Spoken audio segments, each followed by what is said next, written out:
15 दिन पहले हम कह रहे थे कि बारिश हो नहीं रही है और अब हुई तो इस तरीके से।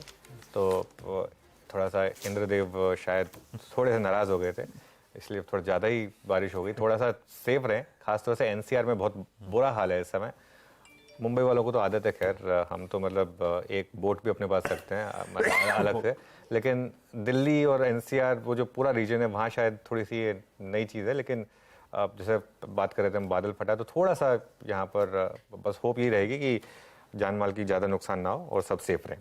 खैर, लेकिन मार्केट पर आते हैं आशीष, और ये वीक जो है ना ये बहुत इंपॉर्टेंट है। ये वीक इसलिए इंपॉर्टेंट है क्योंकि हर वीक इंपॉर्टेंट होता है वैसे हमारे लिए, लेकिन इस वीक में मैक्रो और माइक्रो का बहुत अच्छा तड़का लगने वाला है। और सबसे इंपॉर्टेंट, और इसको मैं आज थोड़ी सी तवज्जो इसलिए दे रहा हूँ क्योंकि फ्राइडे को हम गिरे इसी कारण की वजह से थे।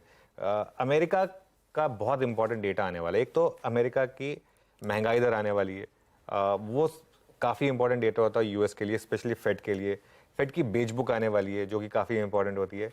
और क्योंकि हम फ्राइडे को गिरे थे और स्पेशली यूएस मार्केट में जॉब्स डेटा की वजह से गिरे थे, 3 फेड गवर्नर्स इस हफ्ते कुछ ना कुछ बोलने वाले हैं। वहाँ एकदम फेड गवर्नर्स की फ्रीडम ऑफ स्पीच है, ऐसा नहीं है कि जो पावल साहब ने बोला वही सबका व्यू है।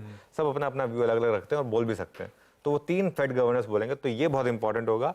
प्लस इंडिया के इन्फ्लेशन नंबर्स आएंगे, और अब मुझे पता नहीं वो इस इन्फ्लेशन में वो टमाटर का इंपैक्ट आएगा कि नहीं आएगा, लेकिन इंडिया के भी इन्फ्लेशन नंबर्स आएंगे। तो ये हो गया मैक्रो।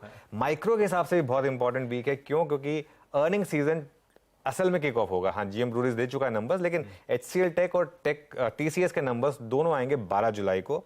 तो ये नंबर्स हर्षदा काफी बिजी रहने वाली है इस हफ्ते। और रिलायंस की भी डीमर्जर की डेट आ गई, और रिटेल की भी उन्होंने वैल्यू बता दी। अच्छा, रिटेल अगर आपने अनलिस्टेड में लिया हुआ है तो आप परेशान होंगे, लेकिन जो जिनके पास रिलायंस का लिस्टेड शेयर है वो सम ऑफ द पार्ट के हिसाब से उनके लिए गुड न्यूज़ है कि जो वैल्यू आई है ये काफ़ी अच्छी आई है। और एक और चीज़, इस हफ्ते से एचडीएफसी ट्रेड होना बंद हो जाएगा। एक आइकॉनिक शेयर एचडीएफसी, 13 जुलाई रिकॉर्ड डेट है, तो वो 12 जुलाई की एक्स डेट होगी, वहाँ पर वो ट्रेड होना बंद हो जाएगा। ये बहुत इंटरेस्टिंग होगा क्योंकि उसके सारे कॉन्ट्रैक्ट खत्म होंगे और उसके बाद एचडीएफसी बैंक कंबाइंड एंटिटी के तौर पर लिस्ट होगा। उसके शेयर्स, बाकी के शेयर जो लिस्ट होंगे उसमें टाइम लगेगा थोड़ा सा, लेकिन तो मैक्रो माइक्रो बहुत कुछ लाइंड अप है इस वीक में।